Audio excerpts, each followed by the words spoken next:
ગાલા paper 5 section D નીચેના પ્રશ્નોના માગ્યા પ્રમાણે ગણતરી કરી જવાબ આપો। પ્રશ્ન 35 થી 39 પ્રત્યેકના 4 ગુણ ટોટલ 20 ગુણ। 35મો પ્રશ્ન છે થેલ્સના પ્રમેયનું પ્રતિબિંબ વિધાન લખી સાબિત કરો અને તે નાથવામાં છે। સપ્રમાણતાનું મૂળભૂત પ્રમેય લખો અને સાબિત કરો। વિદ્યાર્થી મિત્રો પ્રમેય તમે કડકડાટ મોઢે કરી કાઢજો અને બેમાંથી એક પ્રમેય તમારે લખવાનો છે। 35મો લખો તો 35 નંબર આપવાનો, અથવા 35 લખો તો અથવા 35 નંબર આપવાનો। હવે આપણે આગળ દાખલા નંબર 36નો અભ્યાસ કરીએ। ધ્યાન આપો ભાઈ। શું કહે છે કે જો નીચે આપેલ આવૃત્તિ વિતરણનો મધ્યસ્થ 28.5 હોય તો x અને y ના મૂલ્યો શોધો। વર્ગઅંતરાલ 0 થી 10 ની આવૃત્તિ 5 છે, 10 થી 20 ની આવૃત્તિ x છે, 20 થી 30 ની આવૃત્તિ 20 છે, 30 થી 40 ની આવૃત્તિ 15 છે, 40 થી 50 ની આવૃત્તિ y છે, 50 થી 60 ની આવૃત્તિ 5 છે અને કુલ આવૃત્તિ 60 છે। ધ્યાન આપો ભાઈ। હવે અહીંયા તમને મધ્યસ્થની કિંમત આપેલી છે તો તમારે મધ્યસ્થનો ગોઠો બનાવવાનો।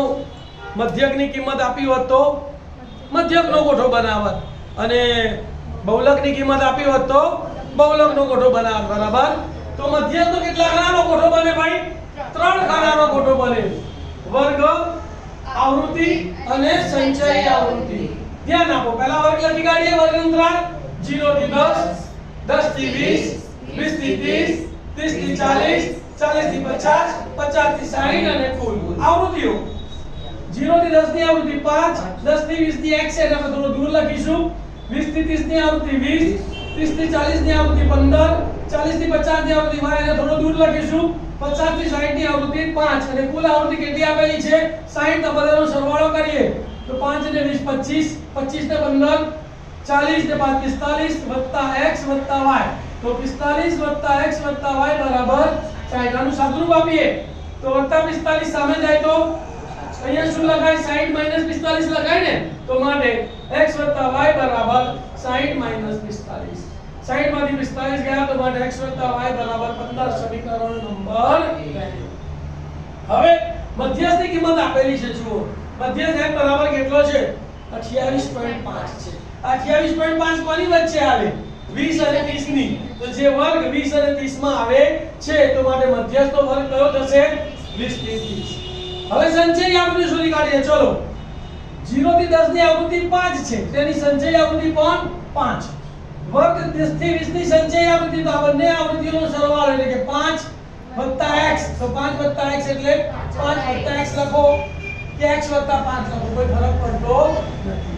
પછી વર્ગ 20 થી 30 ની સંચય આવૃત્તિ તો 5 + x + 20 તો 20 ને 5 25, 25 + x। વર્ગ 30 થી 40 ની સંચય આવૃત્તિ તો 25 + x + 15 તો 25 ને 15 40, 40 + x। આ બધી જ આવૃત્તિઓનો સરવાળો લેવાનો છે। 40 થી 50 ની સંચય આવૃત્તિ આ બધી આવૃત્તિઓનો સરવાળો તો આટલી આવૃત્તિઓનો સરવાળો તો 40 + x આવી ગયો। એમાં y ઉમેરી દેવાનો તો 40 + x + y। x + y ની કિંમત કેટલી છે? 15 તો 40 + 15 એટલે 55 અને 50 થી 60 ની સંચય આવૃત્તિ તો બધી જ આવૃત્તિઓનો સરવાળો y સુધીની આવૃત્તિનો સરવાળો કેટલો છે? 55 તો 55 + 5 એટલે 60।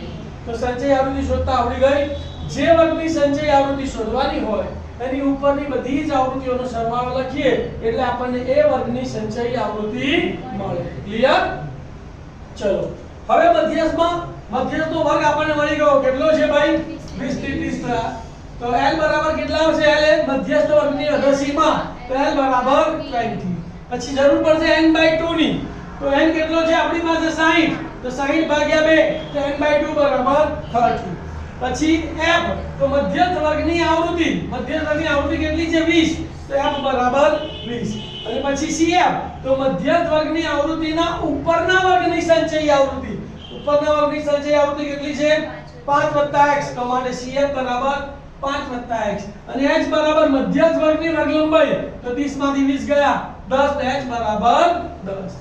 ચલો હવે સૂત્ર તો મધ્યસ્થ m બરાબર l + n/2 minus cf upon m ગુણ્યા x. કિંમતો મૂકીએ. m ની જગ્યાએ કેટલા મૂકવાના? 23.5 બરાબર ના l ની જગ્યાએ વત્તા ના n/2 શોધી કાઢ્યા કેટલા છે? 30 માઈનસ cf કેટલા છે? 5 એ નિશાની કેવી છે? એટલે કૌંસ છોડી કાઢો તો અંદરની નિશાની બદલાઈ જશે. તો અહીંયા વત્તાની જગ્યાએ શું આવશે? તો -5 - x. f ની જગ્યાએ 20 અને ગુણ્યા h ની જગ્યાએ 10. આ 20 ને સામે લઈ જઈશું આપણે એટલે પ્લસ છે તો કેવા થઈ જશે? માઈનસ. અહીંયા શું લખાશે? 28.5 માઈનસ 20 લખાશે. આ શૂન્ય ગઈ તો અહીંયા શું વધ્યું બોલો? 30 માંથી 5 ગયા તો 25 માઈનસ x અને છેદમાં 2. તો માટે 28.5 માઈનસ 20 બરાબર 25 માઈનસ x ભાગ્યા 28.5 માંથી 20 જાય તો કેટલા વધે? 8.5. 2 અહીંયા ભાગાકારમાં સામે જાય તો 8.5 ગુણ્યા 2 બરાબર 25 માઈનસ x. 8.5 ગુણ્યા 25 એટલે અડધું 16 ને 17 તો 17 બરાબર 25 માઈનસ x. કોની સૂત્ર કેટલા બનાવવાનું? તો માઈનસ x આ બાજુ આવે તો પ્લસ x લખી કાઢે. વત્તા 17 સામે જાય તો અહીંયા 25 ઓછા 17 લખવા પડે તો 25 ઓછા 25 માંથી 17 ગયા તો માટે x બરાબર 8. x ની કિંમત સમીકરણ 1 માં મૂકતા. સમીકરણ 1 કયું છે આપણું? x y બરાબર 15. x y બરાબર 15 માં x ની જગ્યાએ કેટલા મૂકવાના? 8. તો લખાઈશું 8 y બરાબર 15. વત્તા 8 સામે ગયા તો ઓછા તો માટે y બરાબર 15 ઓછા 8. 15 માંથી 8 ગયા તો 7 તો માટે y બરાબર 7. જવાબ x અને y શોધો તો જવાબ લખો ને x બરાબર 8 અને y બરાબર 7. ધ્યાન આપજો ભાઈ, મધ્યસ્થની કિંમત આપી હોય તો મધ્યસ્થનો કોઠો બનાવવાનો, મધ્યકની કિંમત આપી હોય તો મધ્યકનો કોઠો બનાવવાનો અને બહુલકની કિંમત આપી હોય તો બહુલક સૂત્રનો ઉપયોગ કરીને દાખલો.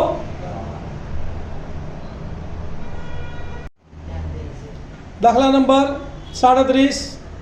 6 સેન્ટીમીટર ત્રિજ્યાવાળું વર્તુળ દોરો. તેના કેન્દ્રથી 10 સેન્ટીમીટર દૂર આવેલા બિંદુમાંથી વર્તુળના સ્પર્શકની જોડીની રચના કરો અને તેમની લંબાઈ માપો. રચનાના મુદ્દા લખો. ધ્યાન આપો ભાઈ. પક્ષ શું આવશે? પક્ષમાં તો કે વર્તુળ ઓ કેન્દ્ર આપણે ધારી લઈશું 6 સેન્ટીમીટર ત્રિજ્યા આપેલ છે. કેન્દ્રથી 10 સેન્ટીમીટર દૂર એટલે OP બરાબર 10 સેન્ટીમીટર છે. કૃત્ય શું કરવાનું છે કે બહારના બિંદુ P માંથી એટલે P માંથી વર્તુળ O કેન્દ્ર 6 સેન્ટીમીટર ત્રિજ્યાને સ્પર્શક કરે છે. જેવું દોરવાનું એવું લખવાનું. તો પહેલો મુદ્દો છે કે વર્તુળ O ને કેન્દ્ર લઈ 6 સેન્ટીમીટર ત્રિજ્યાનું વર્તુળ રચો તથા OP બરાબર 10 સેન્ટીમીટર થાય તેવું બિંદુ P લો. ચલો અહીંયા ધ્યાન આપો. આ વર્તુળ આપણે O ને કેન્દ્ર લઈ 6 સેન્ટીમીટર ત્રિજ્યાનું એક વર્તુળ દોરીશું. બરાબર? આ વર્તુળનું કેન્દ્ર છે. હવે બહારનું બિંદુ 10 સેન્ટીમીટર થાય તેવું બિંદુ લઈશું. P બિંદુ લઈશું 10 સેન્ટીમીટર. આ બિંદુ આવ્યું આપણું P. જોડી દેવાનું અને નામ આપવાનું O અને P. ચાલી ગયો. શું કર્યું ભાઈ? 6 સેન્ટીમીટર ત્રિજ્યાનું વર્તુળ દોર્યું. વર્તુળના કેન્દ્રથી 10 સેન્ટીમીટર દૂર. કેટલા સેન્ટીમીટર દૂર? 10 સેન્ટીમીટર દૂર એક બિંદુ P લીધું અને OP જોડી દીધો. જ્યારે બી સ્પર્શકની રચના આવે ત્યારે વર્તુળના કેન્દ્ર અને આપેલા બિંદુ વડે જે રેખાખંડ બનતો હોય એનો લંબ દ્વિભાજક રચી એનું મધ્ય બિંદુ શોધવું પડે. તો શું લખીશું બોલો? બીજો મુદ્દો, રેખાખંડ OP નો લંબ દ્વિભાજક રચી તેનું મધ્ય બિંદુ M મેળવો. લંબ દ્વિભાજક એટલે કેવી રીતે રચવાનું બોલો? યાદ છે? હા, અડધા કરતા વધારે ત્રિજ્યા લેવાની. બરાબર? અડધા કરતા આપણે વધારે ત્રિજ્યા લીધી. એક ચાપ O પરથી ઉપર નીચે મારવાનો. ક્લિયર? એટલી ત્રિજ્યાએ P ને કેન્દ્ર લેવાનો. એ ચાપ ઉપર ચાપી ઉપરથી ચાપ મારવાના. વધારાના ચાપ શું કરવાના? ભૂસી કાઢવાના. બરાબર? અને આ બંનેમાંથી પસાર થતો એક રેખાખંડ દોરવાનો આછો અને એને નામ આપવાની જરૂર નથી. અહીંયા જે બિંદુ આવશે તે M બિંદુ આવશે. રાઈટ? ત્રીજો મુદ્દો, હવે M ને કેન્દ્ર લો. OM ત્રિજ્યા લો કે MP ત્રિજ્યા લો, સરખી થશે તે વર્તુળ M ને કેન્દ્ર લઈ OM જેટલી ત્રિજ્યાનું ચાપ વર્તુળ રચો.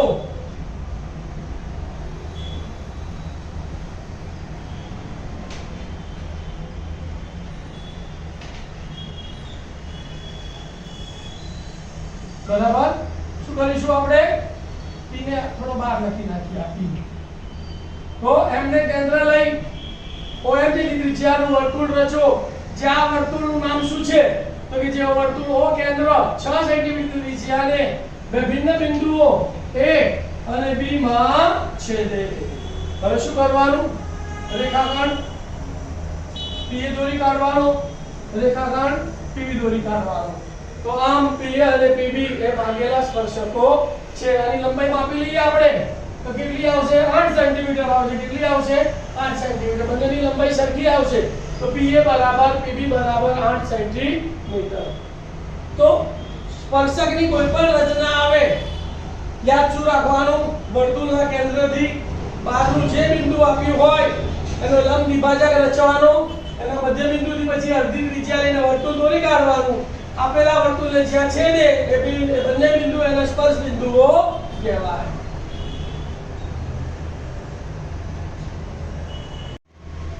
અથવા દાખલા નંબર 37, BC બરાબર 6 સેન્ટીમીટર, AB બરાબર 5 સેન્ટીમીટર અને ખૂણો ABC બરાબર 60 હોય તેવો ત્રિકોણ ABC દોરો.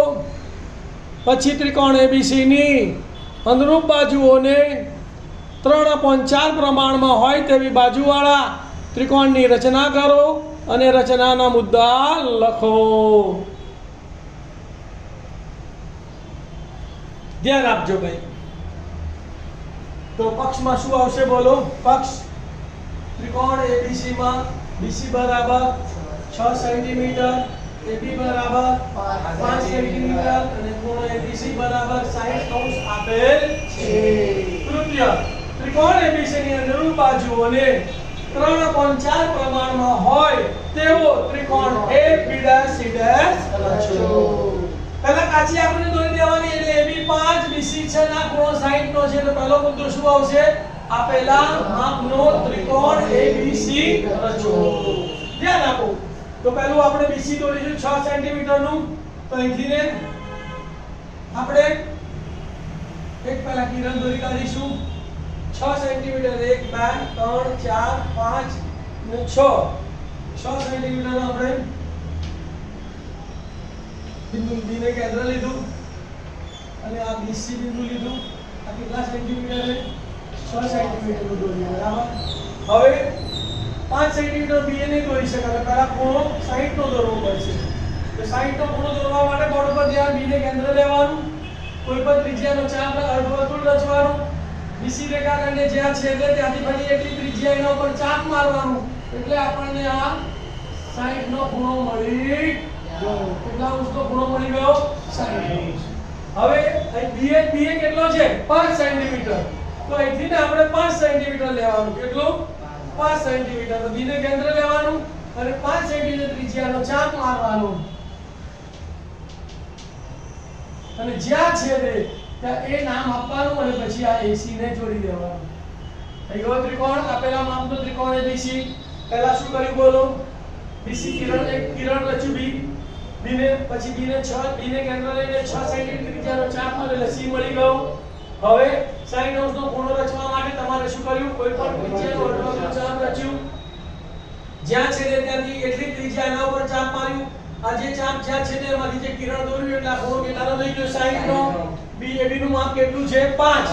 તો B ને કેન્દ્ર લઈ 5 સેન્ટીમીટર એના પર ચાપ મારો એટલે તમને AB 5 સેન્ટીમીટર મળી ગયો. ત્યાં બિંદુ A આવ્યું અને AC ને જોડી દીધા. બરાબર. તો પહેલો મુદ્દો. બીજો મુદ્દો, BC રેખાખંડના જે અડતલમાં A છે તેના વિરુદ્ધ અડતલમાં લઘુકોણ CBX થાય તેવું BX કિરણ રચો. કોઈ પણ આપણું કોઈ પણ ખૂણો લઈને એક મન ભાવે એવું તમારે અહીંયા BX કિરણ રચી કાઢવાનું. બરાબર. તો બીજા મુદ્દામાં ખબર પડી ગઈ. હવે ત્રીજો મુદ્દો. તો તમારો ગુણોત્તર છે 3/4. એટલે એક 3 ભાગ અને 4 ભાગ. તો મોટી સંખ્યા 4 છે એટલે તમારે કેટલા ભાગ પાડવાના? 4. તો ત્રીજા મુદ્દાનો મુદ્દો શું આવશે? BX કિરણ પર. 4 છે એટલે 1/4bx કરતા નાની ત્રિજ્યા r લઈ બિંદુઓ B1 B2 B3 B4 એવા રચો કે જેથી B1 બરાબર B1 B2 બરાબર B2 B3 બરાબર B3 B4 બરોબર ધ્યાન આપજો કોઈ પણ એક નાની ત્રિજ્યા લઈ લેવાની આપણે જેની 4 ભાગ પાડી શકાય એવી પહેલી ત્રિજ્યા લેવી એટલી એક ચાપ જ્યાં છે ત્યાંથી એટલી ત્રિજ્યા બીજો ચાપ જ્યાં છે ત્યાંથી ત્રીજો ચાપ અને જ્યાં છે ત્યાંથી ચોથો ચાપ 4 ચાપ મારી દીધા અને B1 અને B2 આ તમારું B3 અને આ તમારું ક્લિયર ચોથો મુદ્દો છેદમાં કેટલા છે 4 તો છેદના બિંદુ સાથે તમારે C ને જોડવાનો તો રેખાખંડ B4C રચો રેખાખંડ B4C રચો હવે અંશમાં કેટલા ભાગ છે 3 તો ત્રીજા બિંદુએથી તો બિંદુ B3 માંથી રેખાખંડ B4C ને સમાંતર કિરણ રચો જે રેખાખંડ BC ને જ્યાં છેદે ત્યાં C' નામ આપો સમાંતર કિરણ કેવી રીતે રચવાનું ધ્યાન આપો B4 ને કેન્દ્ર લેવાનું કોઈ પણ ત્રિજ્યાનું અર્ધવર્તુળ ચાપ રચવાનું એટલી ત્રિજ્યા B3 ઉપરથી ને તમારે અર્ધવર્તુળ ચાપ રચવાનું હવે આ જે B3 નું છેદ બિંદુ આવ્યું ને આ તમારે માપી લેવાનું અને આ જેટલું છે એટલી ત્રિજ્યા ઉપર ચાપ મારવાનો એટલો ચાપ તમારે આના ઉપર મારી દેવાનો બરાબર હવે આ ચાપ અને આ B3 એમાં તમારે સમાંતર કિરણ દોરી કરવાનું અને જ્યાં છે ત્યાં C' નામ આપવાનું બરાબર ત્યાર પછીનો મુદ્દો હવે બિંદુ C' માંથી રેખાખંડ AC ને સમાંતર કિરણ રચો જે રેખાખંડ AB ને જ્યાં છે ત્યાં A' નામ આપો સેમ પ્રક્રિયા C ને કેન્દ્ર લઈ કોઈ પણ ત્રિજ્યાનું એક ચાપ રચી કાઢવાનો છે આ બંને રેખાખંડને છેદે એટલી ત્રિજ્યા આવી C' ઉપરથી એક અર્ધવર્તુળ ચાપ રચવાનો હવે આ ચાપ જ્યાં છેદ્યો એને કેન્દ્રની નજીક જે ચાપ જેટલો પહોળો છે એટલી ત્રિજ્યા લેવાની એના ઉપર ચાપ મારવાનો એટલી ત્રિજ્યા આના ઉપર ચાપ માર દેવાનો હવે આ બિંદુ C' અને આ બિંદુમાંથી પસાર થતું કિરણ રચી કાઢવાનું જે આવી ગયું A' તમામ ત્રિકોણ A'BC એ માગેલ ત્રિકોણ છે ધ્યાન આપજો આ બે જે આજે રચના કરી બહુ જ મહત્વની છે બેમાંથી એક રચના તમને પૂછાશે તો ઓલ ધ બેસ્ટ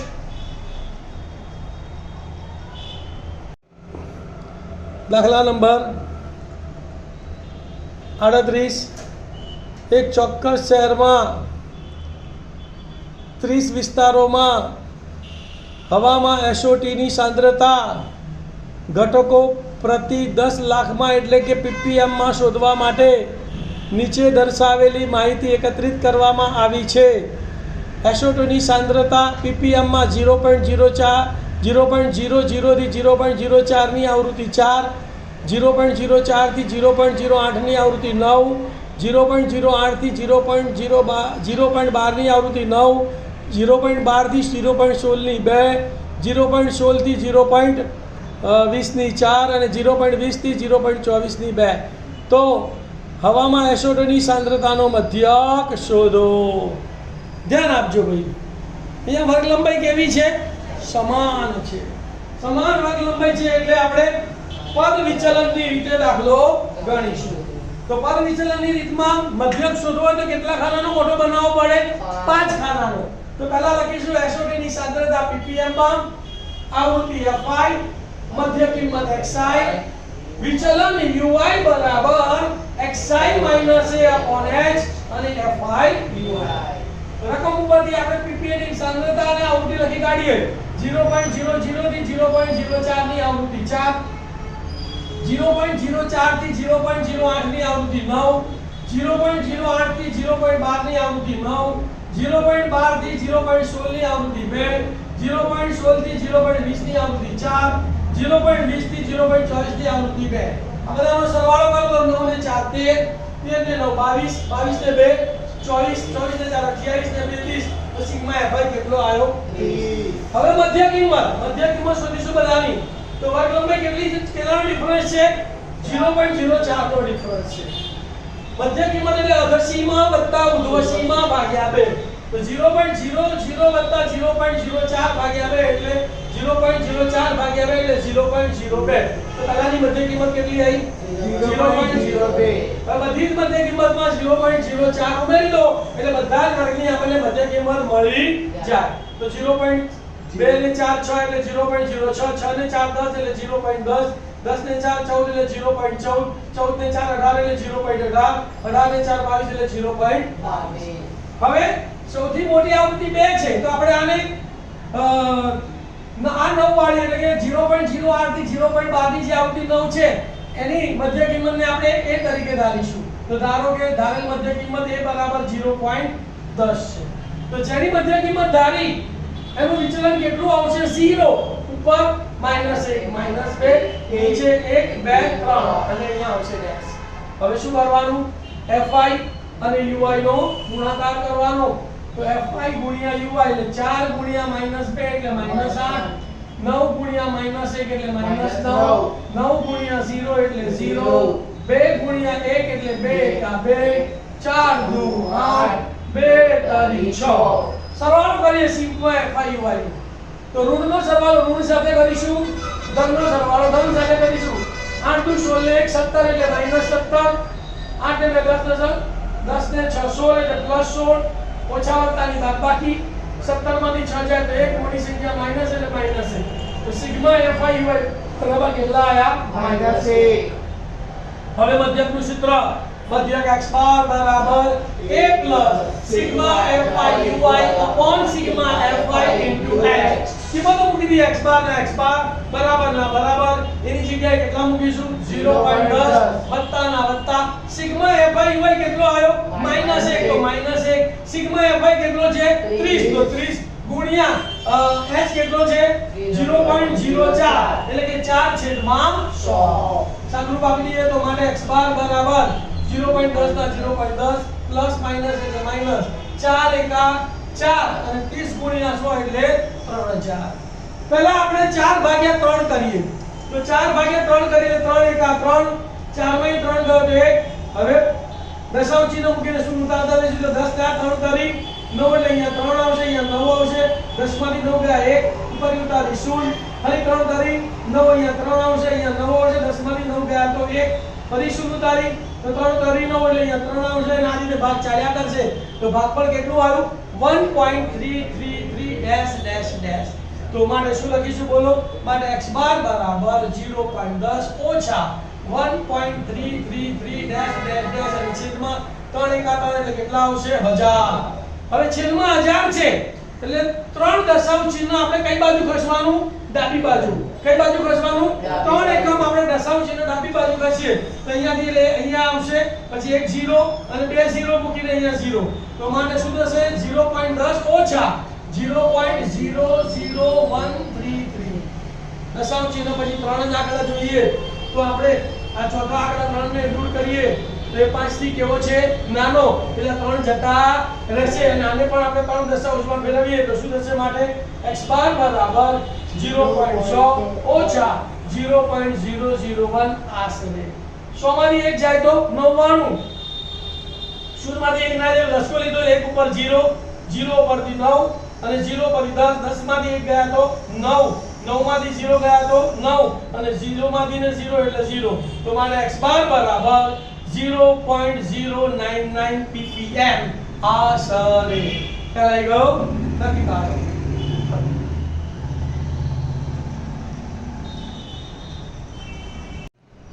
દાખલા નંબર 39 નમૂના બનાવવાની માટીમાંથી 24 સેન્ટીમીટર ઊંચાઈ અને 6 સેન્ટીમીટર પાયાની ત્રિજ્યાવાળો એક શંકુ બનાવેલો છે એક બાળકે તેને ગોળાકાર સ્વરૂપમાં પરિવર્તિત કરી નાખ્યો તો ગોળાની ત્રિજ્યા શોધો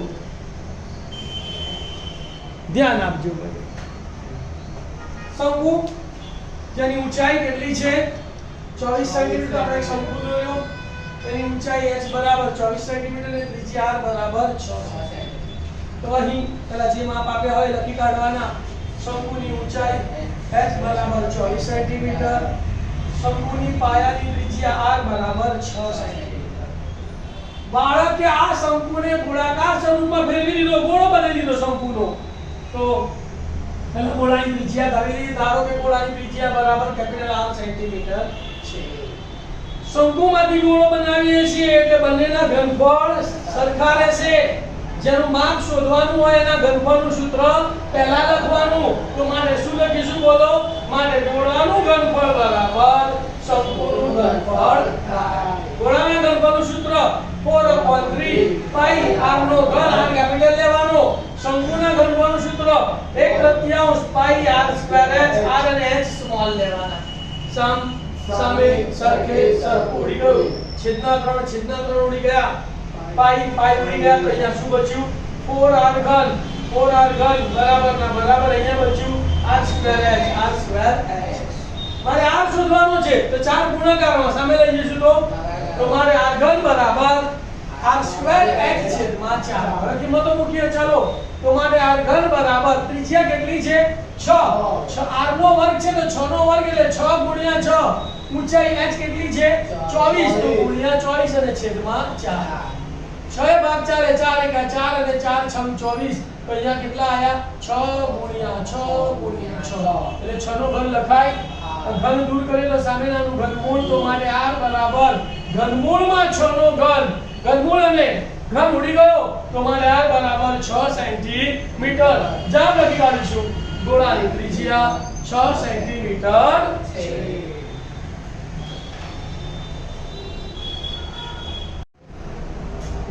અથવા દાખલા નંબર 39. એક તંબુનો આકાર નળાકાર ઉપર શંકુ મૂકવામાં આવેલો હોય તેવો છે.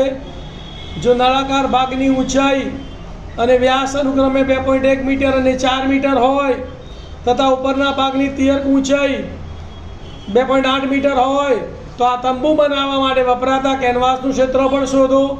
જો કેનવાસની કિંમત કેનવાસનો ભાવ ₹500 પ્રતિ મીટર સ્ક્વેર હોય તો તેમાં વપરાતા કેનવાસની કિંમત પણ શોધો. તંબુના તળિયાને કેનવાસમાંથી ઢાંકવામાં આવતો નથી તે ધ્યાનમાં લેવું. ધ્યાન આપજો ભાઈ. સાવ સહેલો દાખલો છે. શું કહે છે કે તંબુનો આકાર નળાકાર પર શંકુ મૂકવામાં આવેલો હોય તેવો છે. એટલે આપણે આ નળાકાર દોરવાનો અને એના ઉપર આ શંકુ બેસાડી દેવાનો. આપણો તંબુ થઈ ગયો. તો નળાકાર માટે આપણે ત્રિજ્યા અને ઊંચાઈ કેપિટલ રાખીશું અને શંકુ માટે ત્રિજ્યા અને ઊંચાઈ આપણે સ્મોલ રાખીશું. નળાકારની ઊંચાઈ આપેલી છે કેપિટલ h બરાબર 2.1 મીટર છે અને નળાકારનો વ્યાસ કેટલો આપેલો છે? 4 મીટર આપેલો છે. કેટલો આપેલો છે? 4 મીટર. તો માટે નળાકારની ત્રિજ્યા કેટલી થશે? r બરાબર કેપિટલ R બરાબર વ્યાસ ભાગ્યા 2. 4 ભાગ્યા 2 એટલે 2 દુ 4. તો માટે નળાકારની ત્રિજ્યા કેટલી આવી? 2 મીટર. નળાકાર ઉપર જ શંકુ છે તો માટે શંકુની ત્રિજ્યા પણ કેટલી થાય? 2 મીટર. તો માટે શંકુની ત્રિજ્યા સ્મોલ r બરાબર પણ કેટલી થશે? 2 મીટર થશે. કેટલી થશે? 2 મીટર થાય.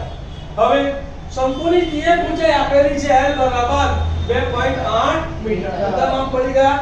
તો મારે શું જોઈએ છે? તો શંકુ બનાવવા વપરાતા કેનવાસનું ક્ષેત્રફળ તો બરાબર નળાકારની વક્ર સપાટીનું ક્ષેત્રફળ વત્તા શંકુની વક્ર સપાટીનું ક્ષેત્રફળ. નળાકારની વક્ર સપાટીના ક્ષેત્રફળનું સૂત્ર કયું છે? 2 પાઈ r h. એમાં r અને h કેપિટલ લેવાના. શંકુની વક્ર સપાટીનું ક્ષેત્રફળનું સૂત્ર કયું છે? પાઈ r h. એમાં r અને l સ્મોલ લેવાના. કિંમતો મૂકીએ. 2 ના 2 ગુણ્યા પાઈની જગ્યાએ 22 ગુણ્યા કે ત્રિજ્યા r ની જગ્યાએ 2 ગુણ્યા ઊંચાઈ h ની જગ્યાએ 2.1 એટલે 21/10 વત્તા ના વત્તા ફરી પાઈની જગ્યાએ 22 ગુણ્યા ત્રિજ્યા r ની જગ્યાએ 2 અને l ની જગ્યાએ 2.8 એટલે 28/10. બંનેમાં કોમન શું દેખાય છે? 22 ગુણ્યા 2 22 ગુણ્યા 2 દેખાય છે કોમન. તો 22 ગુણ્યા 2 ને આપણે કોમન કાઢ્યા તો અહીંયા કેટલા વધ્યા? 2 ગુણ્યા 21/10 એટલે અંશનો ગુણાકાર અંશમાં 21 દુ 42 એટલે છેદમાં 10. તો અહીંયા કેટલા લખવાના? અંશમાં 42/10 પછી વત્તા અહીંયા કેટલા વધ્યા? 28/10. છેદ કેવો છે? સરખો. તો અંશનો સરવાળો અને છેદ એનો 1. તો 8 ને 10 ની 0 4 ને 0 વધી પડી 1 4 ને 2 6 ને 1 7 તો 70/10 અને આનો ગુણાકાર આવી ગયો 44/7 તો બરાબર 44/7 ગુણ્યા 70/10. શું ગઈ? શૂન્ય ગઈ 7 ગયા તો અહીંયા કેટલા વધ્યા 44 તો માટે શંકુ બનાવવા એટલે જે તંબુ બનાવવા માટે વપરાતા કેનવાસનું ક્ષેત્રફળ કેટલું આવ્યું 44 મીટર સ્ક્વેર હવે 1 મીટર કેનવાસની કિંમત છે 500 રૂપિયા તો 44 મીટર સ્ક્વેર કેનવાસની કિંમત કેટલી તો માટે કેનવાસની કિંમત બરાબર 44 ગુણ્યા 500 છેદમાં 1 જેના જવાબ એનો ગુણાકાર થાય કોનો ગુણાકાર થાય અને આ ક્યાં આવે અહીંયા ભાગાકારમાં આવે ખ્યાલ છે ને એક એટલે કઈ નહીં 0 0 મૂકી દીધા બે 5 એકાનો ઘડિયો 44 સુધી આવડે ને 4 સુધી તો 5 ચોક 20 ની શૂન્ય બધી પડી બે 5 ચોક 20 ને 2 22 તો 22000 રૂપિયા તો કેનવાસની કિંમત કેટલી આવી 22000 રૂપિયા કેટલા મીટર કેનવાસ જોઈએ 44 મીટર સ્ક્વેર કેનવાસ જોઈએ વિદ્યાર્થી મિત્રો અહીં આપડા 5 પેપર પૂરા થયા જો આ 5 પેપર તમે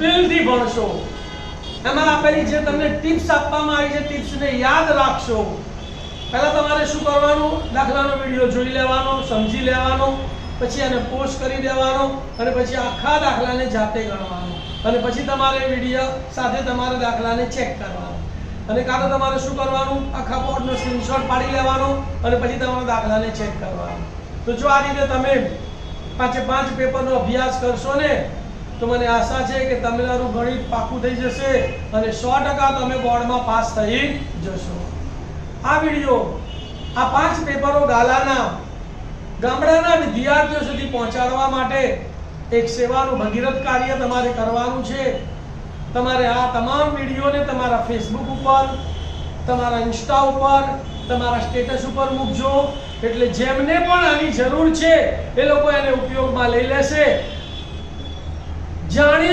અજાણે કરેલું કાર્ય એ કર્મ કહેવાય એ આપણું પુણ્ય કહેવાય તો તમે પણ કોઈ પણ વિદ્યાર્થીને મદદરૂપ બનવા ભાગીદાર બનશો હું આશા રાખું છું કે ભાઈ ગુજરાતના તમામ વિદ્યાર્થીઓ ગણિતમાં સારા માર્ક સાથે પાસ થાય થેન્ક યુ બધાને ઓલ ધ બેસ્ટ ઓમ નમઃ શિવાય